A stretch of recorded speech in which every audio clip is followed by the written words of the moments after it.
Eu vou anunciar desde logo, para começar os temas de hoje, um trecho da fala do senhor Luiz Roberto Barroso.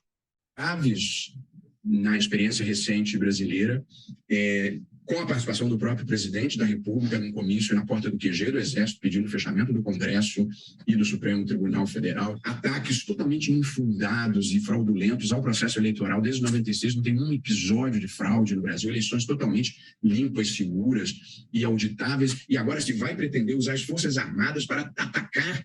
Gentilmente convidados para participar do processo, estão sendo orientados para atacar o processo e tentar desacreditá-lo.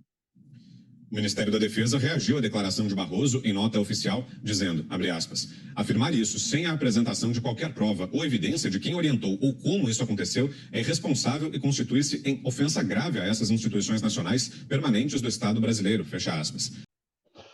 Vejam que o Barroso ele está hoje na condição, para mim, de autor de crime, porque ele, recentemente, num vídeo que todo mundo viu, e nós pusemos aqui, disse que o presidente da República e aqueles que estão com ele politicamente são inimigos, que quem é do bem e quem é patriota e quem é democrata é ele. E os que estão com ele, Barroso. Isto falando no exterior, difamando, para variar o Brasil no exterior, que agora virou moda. O Lewandowski fez isso, ele fez isso, e cada ministro, de vez em quando, faz isso. Mas ele está sendo um criminoso, o senhor Barroso, porque ele de direito penal não entende o suficiente, ou então entende e está cometendo o crime porque quer. E ele, como funcionário público, está cometendo o crime de prevaricação. O crime de prevaricação, o que é?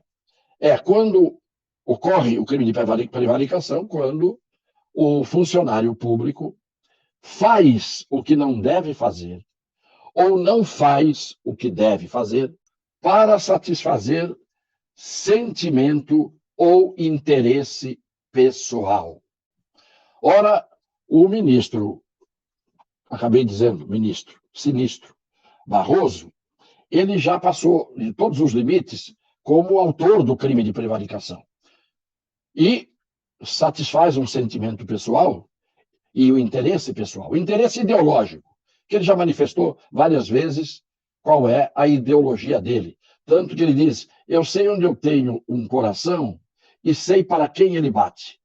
Mas do ponto de vista de ser ele um ministro do Supremo Tribunal Federal, o seu coração não pode bater em função das suas idiosincrasias, daquele ódio que ele tem por seus inimigos. Ele é uma pessoa que repetidamente mente. Quer dizer, a mentira pior foi quando ele fala o que falou das Forças Armadas, cutucando onça com a vara curta. Problema dele. Ele escolhe a onça, ele cutuca a onça, e depois vamos ver se a onça ignora a presença dele ou a onça reage, a gente não sabe. O fato é que ele disse que as Forças Armadas estão sendo orientadas sem apresentar nenhum fato concreto, sem dar um nome, sem mostrar um acontecimento, uma evidência, estão sendo orientadas a atacar o Tribunal Superior Eleitoral e o processo eleitoral. O que as Forças Armadas fizeram? Ele próprio convidou as Forças Armadas para examinar conjuntamente com outros segmentos o processo. Mais uma vez, é uma grande mentira e, mais uma vez, se não for mentira, é um surto. De uma forma ou de outra, o surtado não pode exercer cargo no Supremo Tribunal Federal. Não pode. Não pode falar com o ódio que ele fala. Não pode difamar o Brasil no exterior com mentiras. Ele é ministro do Supremo Tribunal Federal, corte que tem que ser guardiã da Constituição, cumpridora da Constituição, e é esta, e exclusivamente esta, a sua função. E não ir ao Congresso Nacional fazer pressão, fazer abertura de CPI, forçar uma abertura de CPI, fazer um pedido aos partidos políticos para fazerem isto ou aquilo. Isto não é, isto é ativismo político, com base ideológica. Muito bem, mantenho de que há uma prevaricação sendo cometida pelo Barroso, na medida em que pratica atos e deixa de praticar atos que são de ofício para satisfazer interesse ou sentimento pessoal. Vejam o que o Randolfo Rodrigues, que agora está entrando no Supremo, como sempre faz, com aquele partidinho pequeno que ele tem, e já sempre recebendo atendimento privilegiado no Supremo, ele que está agora condenando o problema da liberdade de expressão do Daniel Silveira e o problema da fala sobre a graça, o indulto dados ao Daniel Silveira pelo presidente da República, vejam sobre o inquérito das fake news, o inquérito aberto pelo Alexandre de Moraes, o inquérito aberto pelo Alexandre de Moraes em que ele é vítima, ele é investigador, ele é acusador, ele é julgador, aplaudido pelo senhor Randolph hoje. Vejam o que em 2019, no dia 16 de abril de 2019, falava o senhor Randolph Rodrigues. E quem quiser continuar a dar crédito e a aplaudir esse cidadão, que o faça, porque sempre os estroinas, sempre as pessoas que não têm caráter, têm seguidores, tem fã-clube, tem gente que aplaude. E às vezes não é nem porque é seguidor e fã-clube, mas é porque interessa, naquele momento, aplaudir quem não tem caráter. Vejam o que disse em 2019, estou dando a data, 16 de abril de 2019, o senhor Randolph Rodrigues. Entre o ministro Alexandre de Moraes e o presidente do Supremo estão levando as instituições, e notadamente o Supremo Tribunal Federal, a um nível de esgarçamento total. Eu acrescento ao que disse a doutora Raquel Dodge. Não existe precedente na história do judiciário do mundo.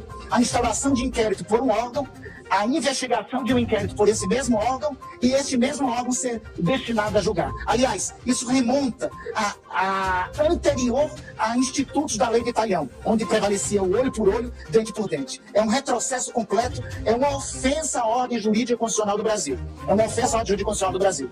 Nós estamos insistindo no pedido liminar da DPF, que está sob a égide do ministro Edson Fachin, e o nível de desgastamento, principalmente com a manifestação recente agora, de não considerar a manifestação da PGR, não deixa outra alternativa a não ser o que eu, o senador Alessandro Vieira e outros senadores acabaram de tomar. O senador Cajuru e outros senadores acabaram de tomar.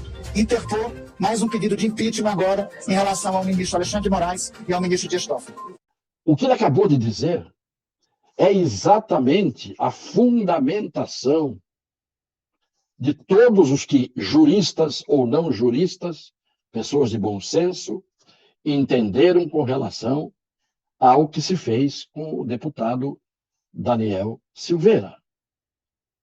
E isto é o que se vê no inquérito das fake news. E o que disse o Randolph Rodrigues? Isso não se vê em nenhuma instituição judicial do mundo. E ele pedindo o impeachment do Alexandre de Moraes e do Dias Toffoli.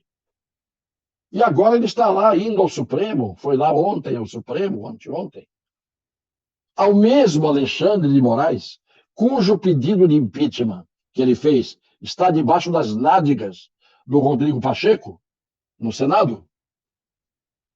Está indo lá pedir, sustentando tese contrária, exatamente oposta à tese que ele sustentou em 2019.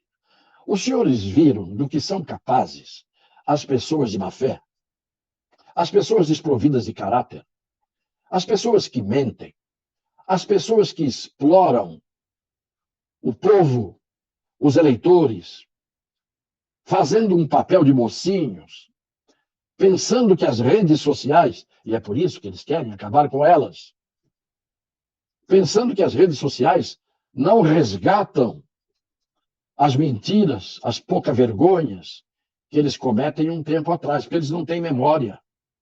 Não têm memória da disfarçatez que mostra o que eles são, dependendo do momento e da conveniência. Mas pior do que isso, ou igual a isso, é para que vejam como a gente não cisma quando a gente critica com isenção, mas com espírito de justiça, determinadas pessoas.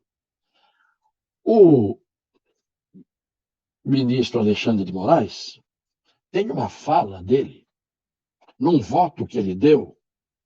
Vejam o que ele fala neste voto que ele deu há não muito tempo atrás. E vejam se reconhecem nele este Alexandre de Moraes, também cheio de ódio, que ele revelou no voto dado na condenação do Daniel Silveira.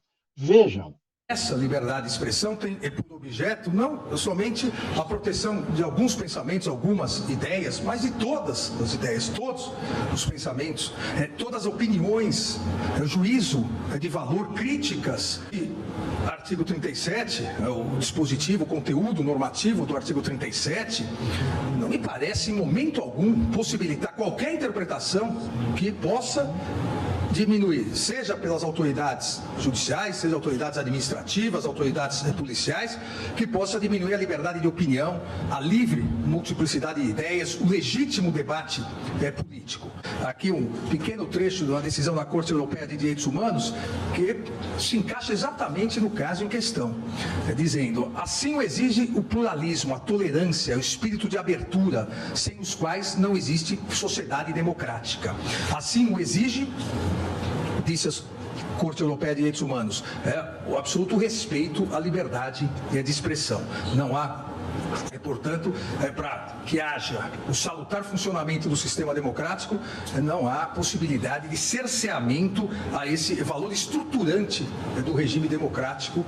Vejam este Alexandre, que é o mesmo Alexandre que disse, sustentou com um ódio no seu voto, ideia completamente oposta a esta que ele sustentava há pouco tempo atrás. Uma coisa é você mudar de opinião sobre fato que pode admitir uma melhor compreensão.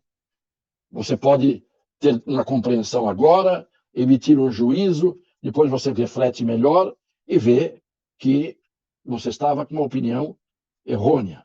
Você muda de opinião. Agora, princípios que informam regras, você não pode mudar de um momento para o outro. Liberdade de expressão, que nem tribunal judicial, nem administrativo, nem polícia, como ele diz, citando, inclusive, a entidade dos direitos humanos, internacional entidade. E quando ele coloca essa posição, você não vai imaginar que quando lhe interessa, ele sustenta com veemência uma opinião que tromba contra a opinião dele mesmo. Isto é um assinte à inteligência e à boa-fé das pessoas.